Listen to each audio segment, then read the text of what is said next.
Hello friends, today we will look at the game by our Adhiban, who played against Alexander Fier in the second round of World Cup 2013.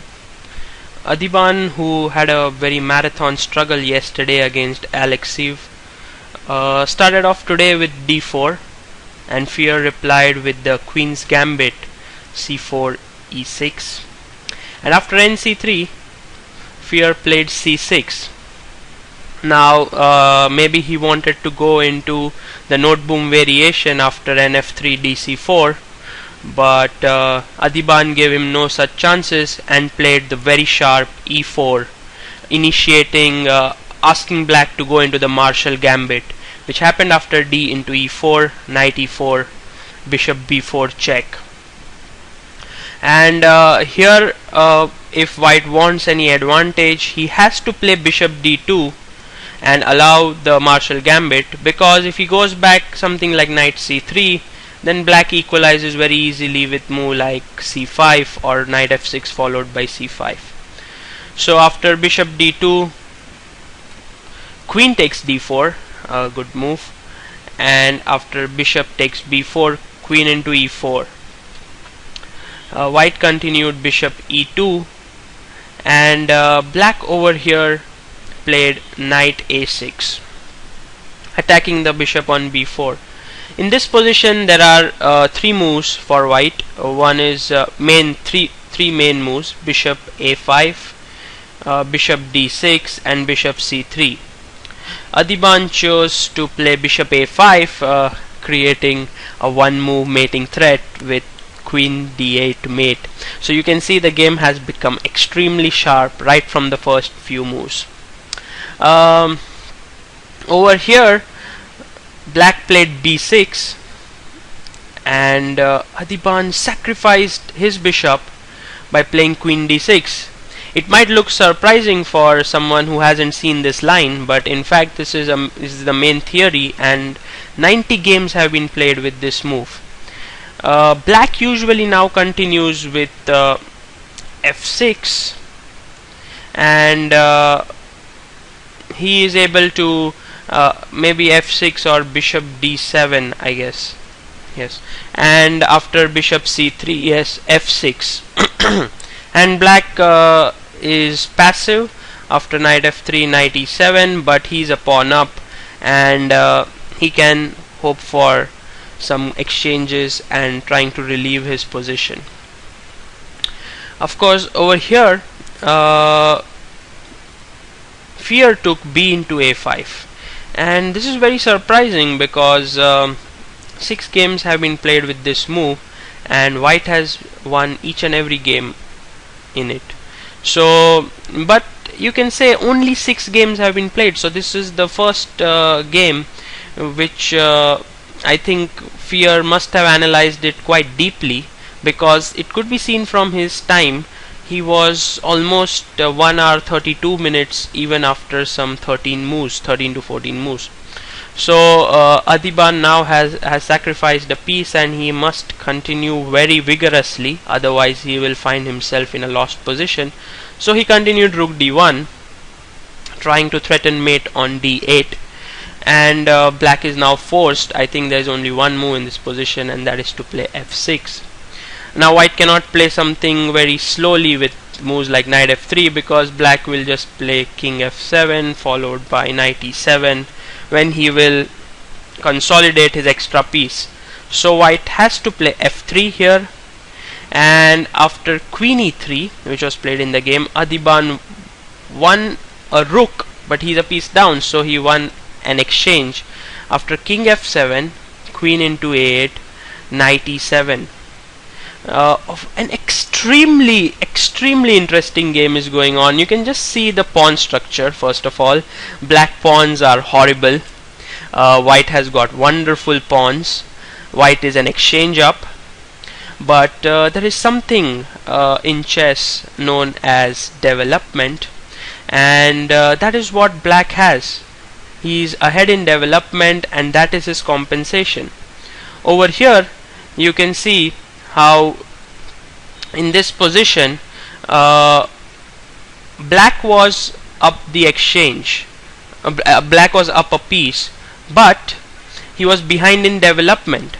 What he did now was that he traded his advantage in material to get an advantage in development, and after the move knight e7, he is now threatening to just play e5, maybe bring his rook to some good square on e8 and then move his bishop, and he will get a very good attacking. Maybe knight b4 is coming up. So white brought back his queen to e4 and hoping for a queen exchange, but black went queen b6. Now over here white could have played queen d4, which was played in the previous games, but Adhiban continued rook d2, which is not a bad move, and after knight c5, queen e3.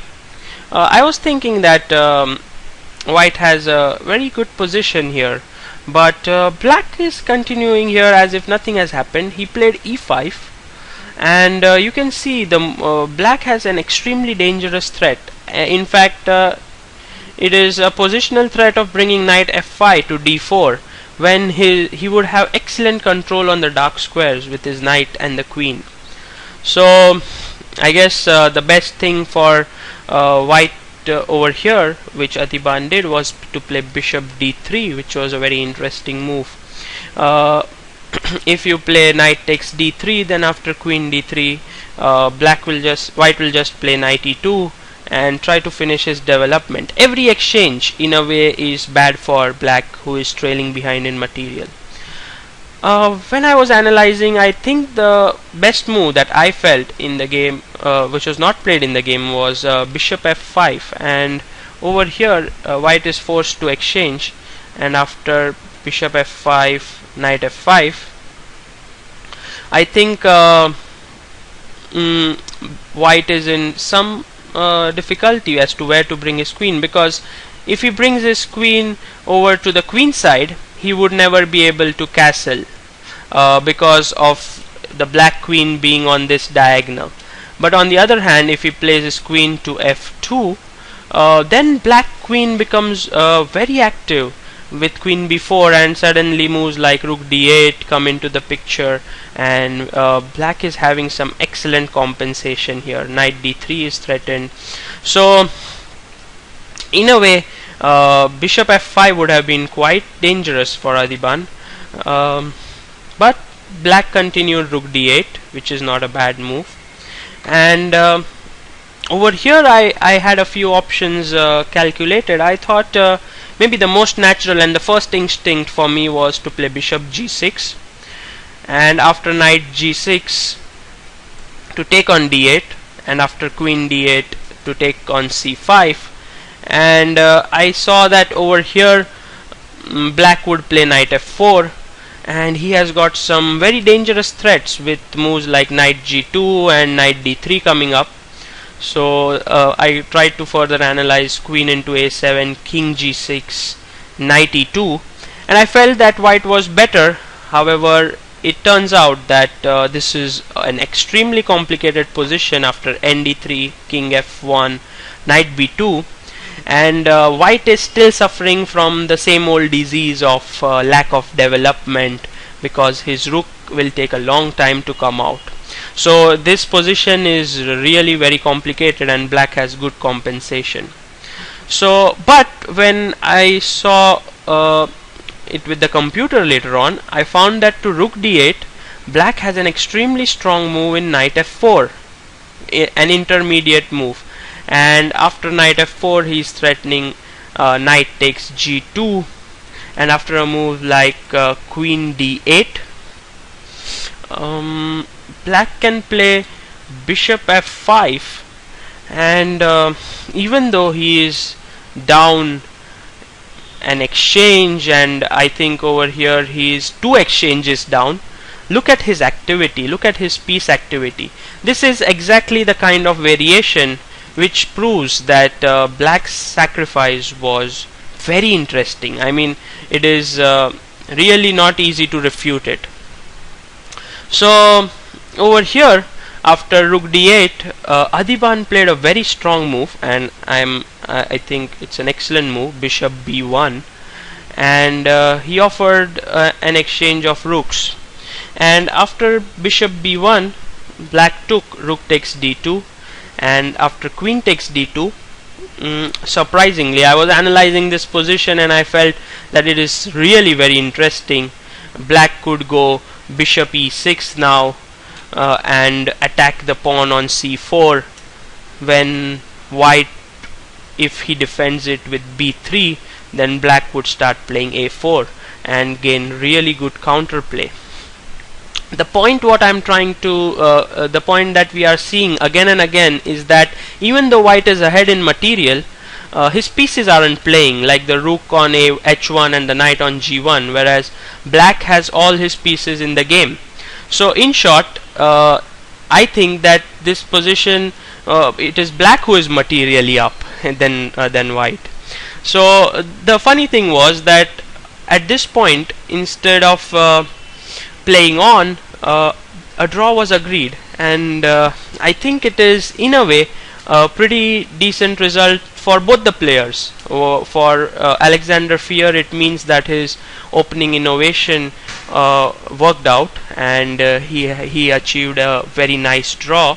And for Adhiban, he will get a good rest after a very tense game against Alexei yesterday. So we can hope that he can press tomorrow with the black pieces.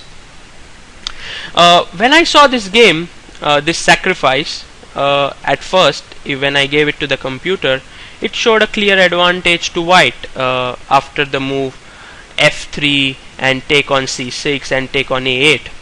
And this reminded me of one line which I had seen a few days ago. It was in the Caro-Kann defense with e4, c6, d4, d5, e5, bishop f5, h4, h5, bishop g5, and the line went something like queen b6, bishop d3, bishop into d3, queen into d3, queen into b2. And at first, when I gave this position to the computer, it would say that black is almost on the verge of winning this game. But as slowly and steadily, when you make moves like e6, and then he takes here, and you continue attacking, you just continue attacking the black king, slowly and steadily the positional evaluation keeps on changing, and in the end it turns out that the position is really very complicated. This is exactly what I experienced seeing today in the game of Adhiban, who played a very interesting game, and it seemed as if black didn't have compensation, but he in fact had excellent compensation, and I feel that this line will become very popular in the days to come. So thank you everybody for watching this game, and hopefully I can record many more games of Indian players, and I hope they succeed in this tournament. Thank you.